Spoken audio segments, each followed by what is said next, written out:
Саламатсыздарбы? Мен атым Нурия Исакова, мен 54 жаштамын, Талас шаарында жашайм, 4 баланын энеси болом. Азыр ушул күндөрү биз YouTube каналдан 40 кыз деген каналды ачып, ошол жерге бекер сабактарды, мастер-класстарды өткөрүп атабыз.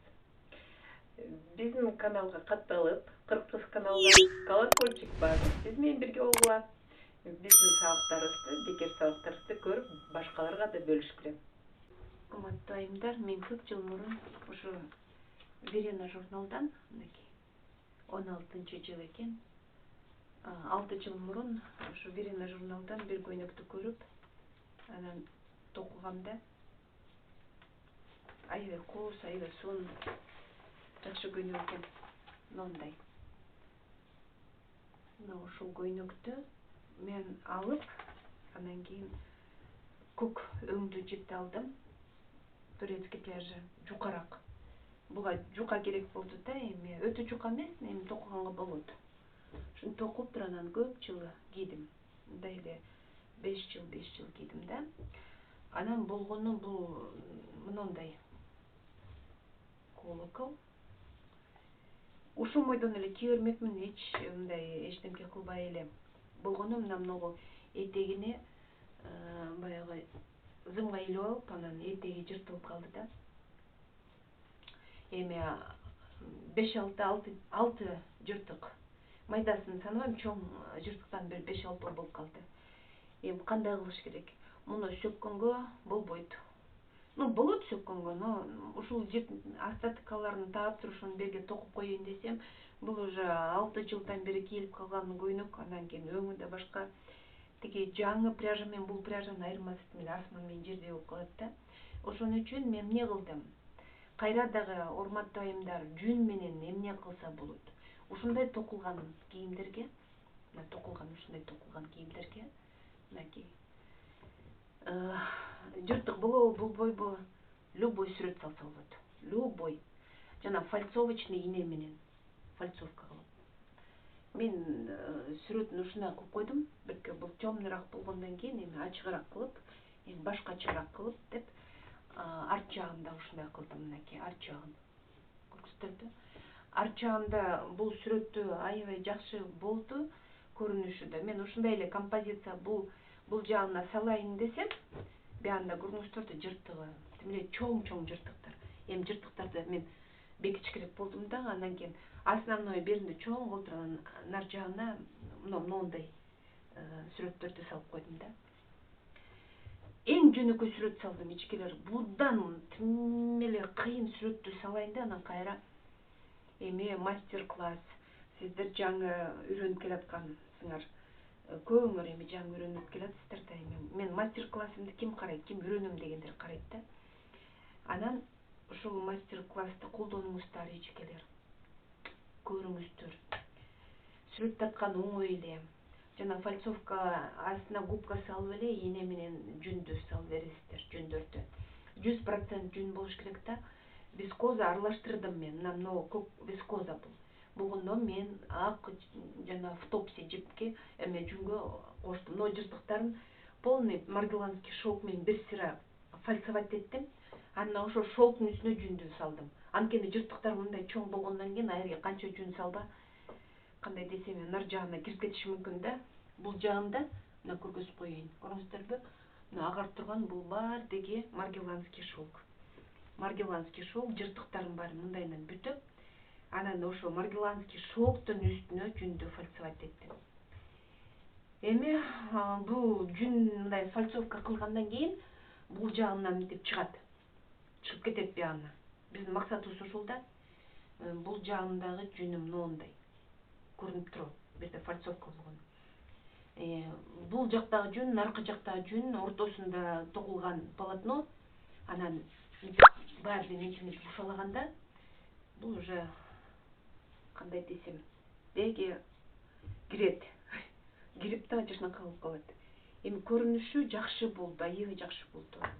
Мынтип карап турганда необычный, өзүнчө бир эмеси эметти да. Анан мен моюндарымдагы ушу жанагы Бул жактагы журналдагы эмеге караганда мен мойнун биртке өзгөрттүм. Анткени мойнум мага кичирээк кылыш керек болду да, эми таза мойнум ачык болбосун деп мен ушул жерин эле оңдодум. Анан бунун көйнөктүн негизи мындай токулганы мындайдан башталат, мындай көргөзбөйүн. Могул 4 бурчтукту баштайбыз. Ушул жерде 4 бурчтукту баштайбыз. Анан ушул 4 бурчтукту баштап туруп кошуп кете беребиз. Бул жаана берине минтип кете беребиз. Минтип. Ошондо айланып, моюн жерине келгенде токтотуп, анан бул жагына да кошуп, деп өйдө жакка көтөрүп, кайра ошондо мындайынан моюнга келгенден мындай, анан кайра мындай токуп, ушинтип туруп мына могу жерге келет. Өзү мындай кичике квадраттан башталат.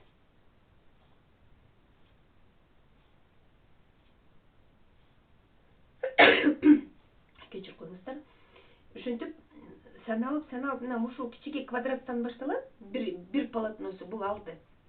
Анан арт жагы деле дал ушундай эле токулат. Ушул квадраттан баштап. Көрдүңүзбү, аябай кызыктуу. Мындай кичике квадраттан баштап, мындайынан кете бересиздер, анан мына жер кошулат. Мына жеринде. Улам мына жерде петля кошулат. Берди. Анан ушул полотнону бүткөндөн кийин бир токтотот. Айланбай каласыздар. Уже мындайынан, кайра мындайынан чыгып кете берет. Мына мойнун бияка кошот. Анан кайра эле ушул жерден эле петляларды или мойнун кот. Рукавы отдельно токулат. Өзүнчө токулат. Мен бирке капкара өң болуп калгандан кийин көкөң аябай көп кочкул көк болгондо мен мына кызылынан кошуп койгом да бирке. Көрүнүп турсун деп. Этегине да ушундай кызыл бир 2 полосочка кошуп койгом. Эми болсо бул көйнөк башкача көрүнүш болуп калды. Жүн менен эметкенден кийин башка көрүнүш болуп калды. Мен ойлойм, аябай жакшы, кооз 6 жыл кийген көйнөктү дагы буйруса көп жыл кийсе болот. Мынакей, көрүңүздөр.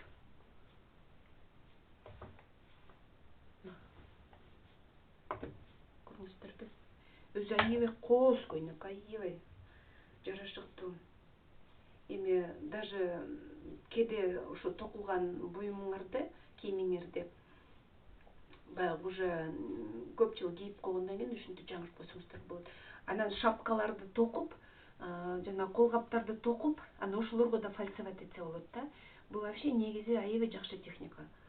Жүндү дагы ушул токулган нерсеге киргизсе болот. Колдонуңуздар эжекелер, ошол мастер-класс менен колдонуп, өзүңүздөрдүн үйүңүздөргө киреше алып келип, жаңы бир жаңылык кылып, өзүңүздөр кооздоп, жылуулап, колдонуңуздар биздин мастер-класс менен. Менен токулган көйнөктө абдан модели жакшы. Токуганыма бир 5-6 жыл болуп калды го дейм. Анан ушундай болуп калды, эми темирге мынтип этегин айырып алдык. Азыр мен сиздерге көргөзөйүн. Бул көк өңдүү болгондон кийин жакшы көрүнбөй жатыр, мынакей. Көрүңүздөрбү жыртыктарын? Эми муну азыр сөгүп туруп кайра токуганга модели өзү сложный да. Анан уже 5-6 жыл болуп калды да. Буга ушул эле жипти кошсом, баары бир эмеси айырмасы билинип калат да. Эми мындай нерселерди биз кантип оңдосок болот? Эми биз болсо мондай фальцовочный ине менен жүн менен вискоза менен бияка сүрөт тартабыз. И жыртыктардын баарын бекитебиз да. Бекитип баары бир. Андан кийин бир сонун жакшы нерсе болуп калат. Биз алабыз. Дагы деле мочалканы алабыз. Мочалканы мен мындай кылып двойной кылам. много бирөөнү эле минтип мындай эле ушул эле эмесин алсаңыздар, ийне столго урунуп сынып калат. Ошон үчүн мен чоңураак кылып алдым. Эми биринчи биз эмне кылабыз? Биз бирке мындайынан эметебиз дагы, анан менде мындай бул жибекти алып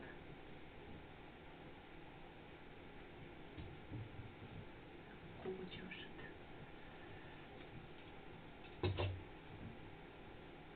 Жибекти алып туруп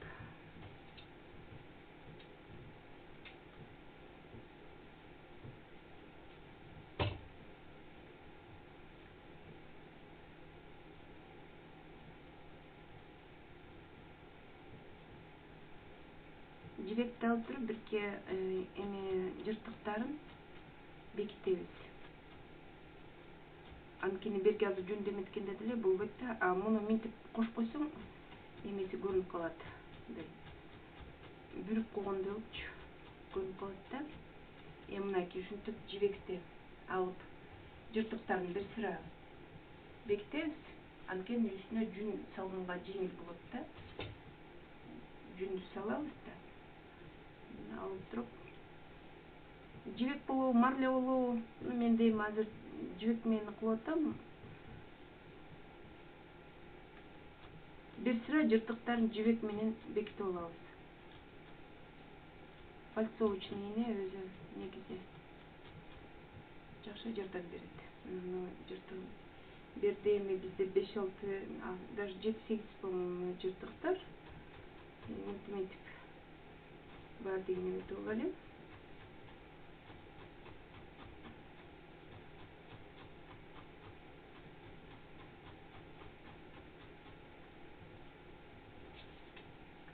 Жибек жок болсо марле менен деле бекитип салсаңыздар болот. Колго жабышып коеюн.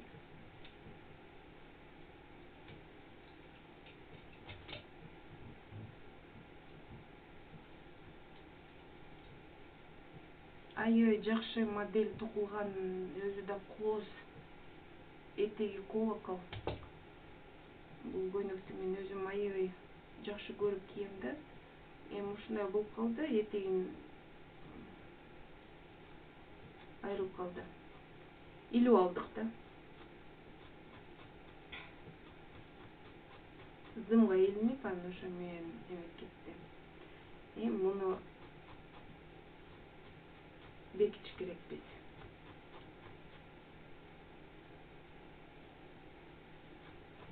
Биринчи ушул жыртыктарын ушинтип дайындап алабыз. Дайындап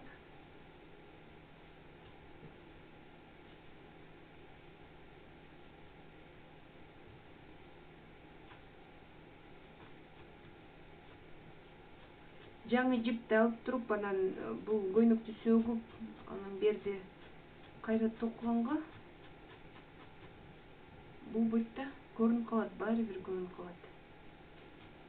Айырмасы, жиптердин айырмасы бар да, эми 6 жыл, 7 жыл колдонуп калган күн көрдү, өңү өчүп калды, жаңы жипке караганда.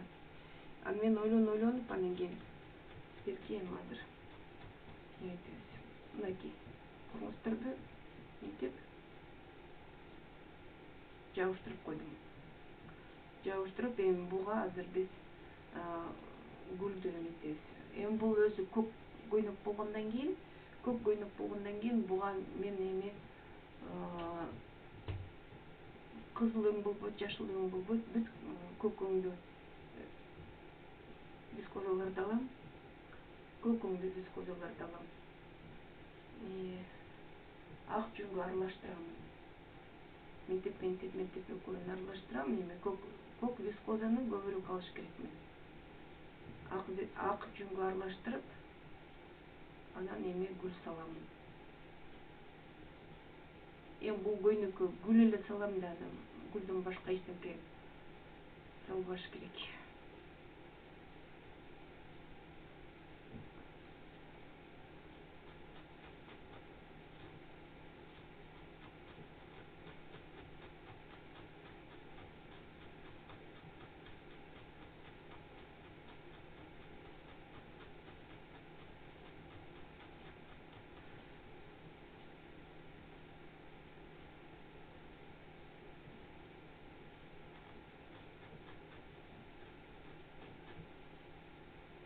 ушинтип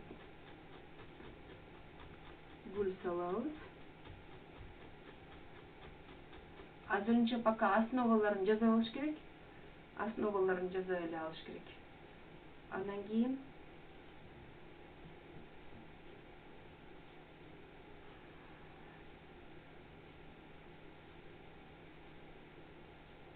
негизи бул деле полушерсть, бирок вискоза кирбей калат да.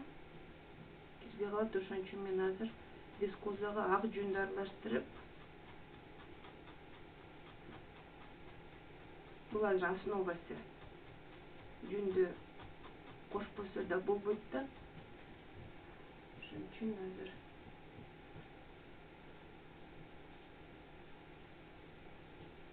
ошентип бири-бирине аралаштырып жүн бериш керек да. Основасына жүн бериш керек. Бир аз болсо да жүн бериш керек. Кирбей калат.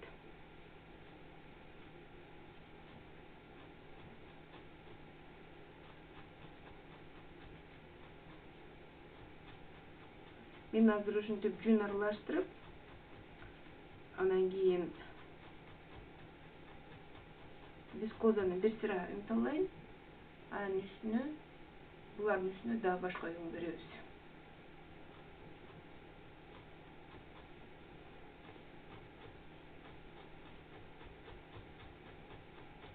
Жүндү кошобуз вискоза менен и ийип турабыз.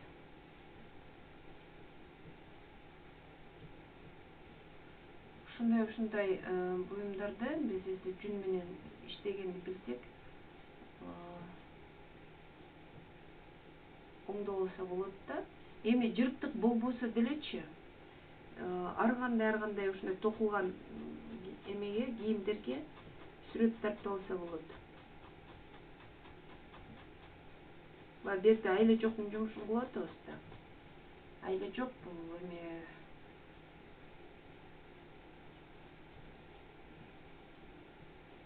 бул жыртылбаса, мен берге сүрөт салбайт деле болчумун, бирок жакшы көргөн көйнөгүмдө ушундай болуп калганда кийип, анан кандай кылса деп ойлоп андан кийин эми ушинтип оңдоп койсо болот да.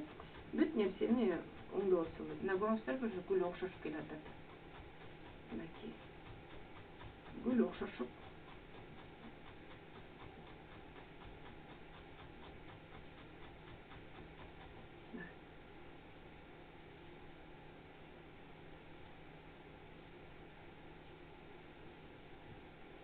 Бул жааны дагы түшүнтөбүз. Мынакей жибек алдында калып калды.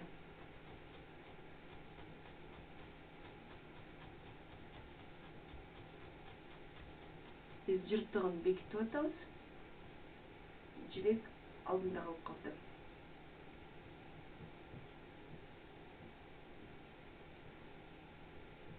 Мериноз жүн алгыла денени кычтырбайт.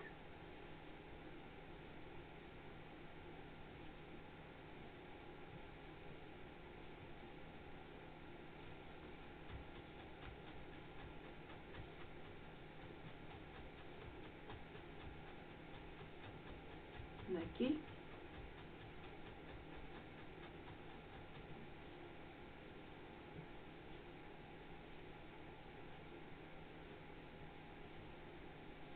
сүрөтүн салып бүткөндөн кийин буну суулап, самындап киргизип, колубуз менен ушалап киргизип, кайра көйнөктү жашнак калыптыр шампунь менен жууп, кургатып жибеп койсок болот.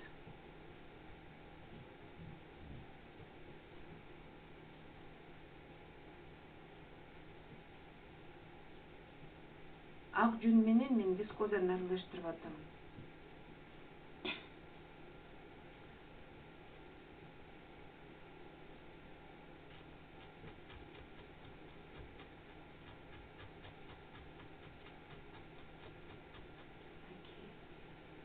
Сонун эле болуп калат.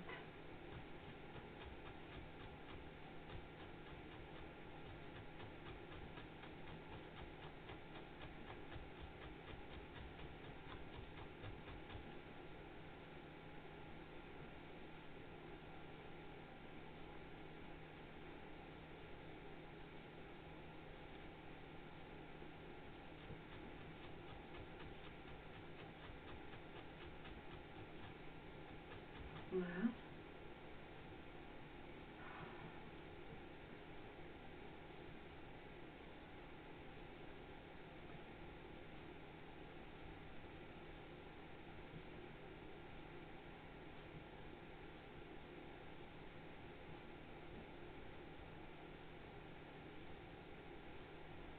Мынакей.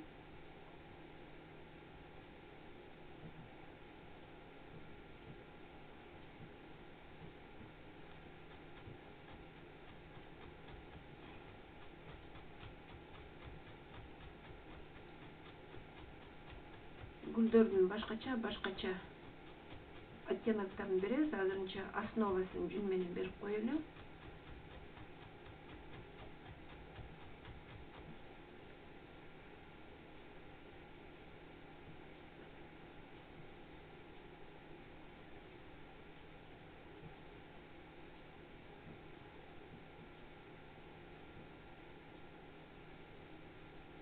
Мынакей. Мынтип.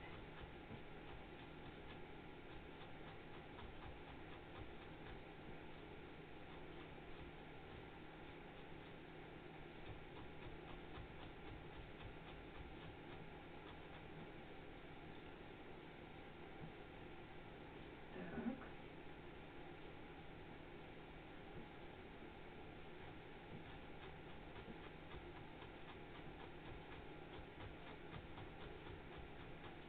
Мына жыртыктары бекитилип эле калды.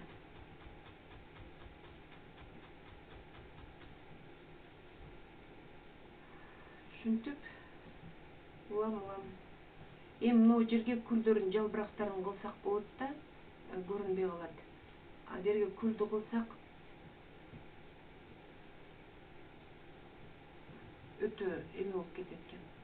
Так, эми мындай жылдырабыз и бул жакты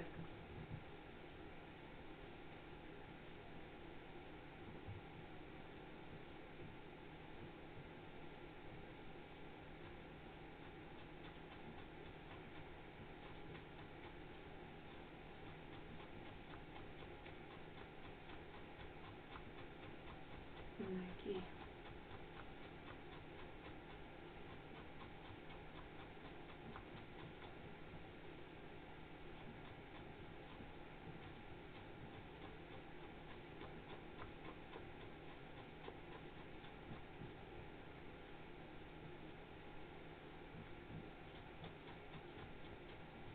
Так.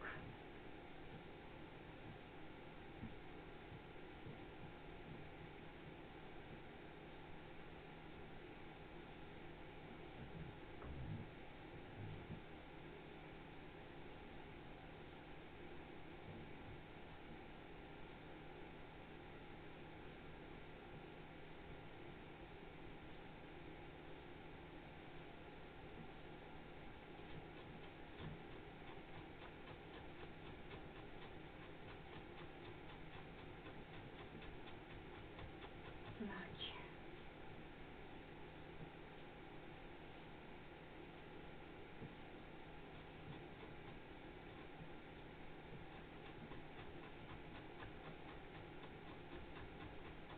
Ар кандай токулган кол каптарга да сүрөт салса болот.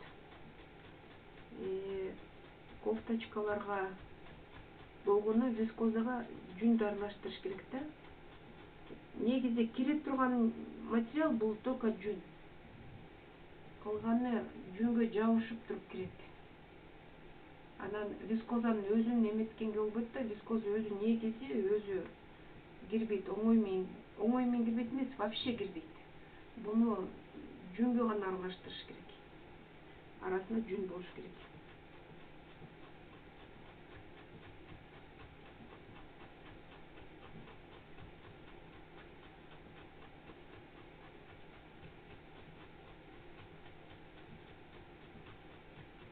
Так. Мынакей.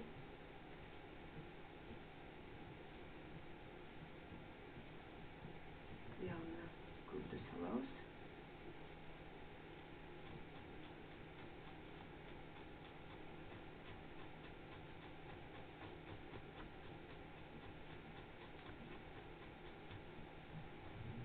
эми эжекелер мен ушинтип эле гүлдөрдү сайы берем.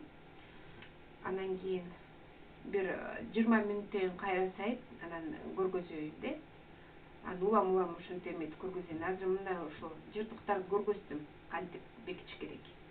Эми болсо сүрөтүн салып, бул жака чейин сүрөтүн алып кетиш керекмин да. Ушунака кылып. Анан берде жыртык жеринде эле гүл болбой, мындайынан дагы алып кетиш керекмин да, композиция кылып. Эми ушундай эле мындай букет баягы гүлдүн эмесин алып кетем.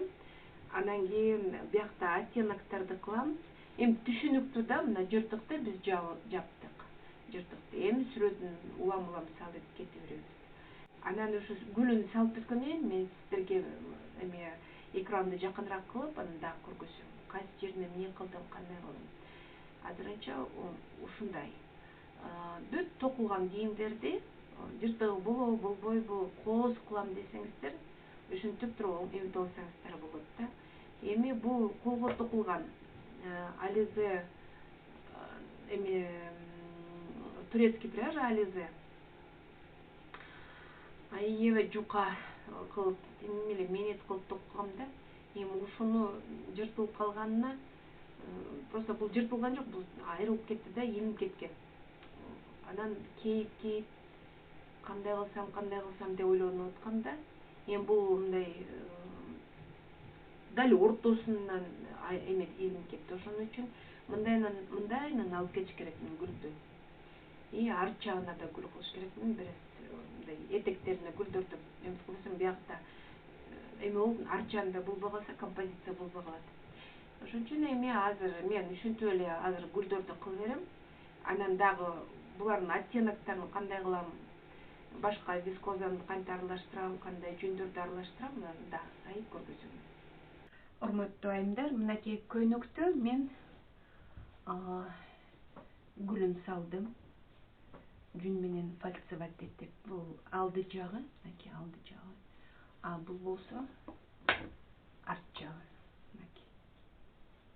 Баягы жыртыгын жүн менен бекиттик да.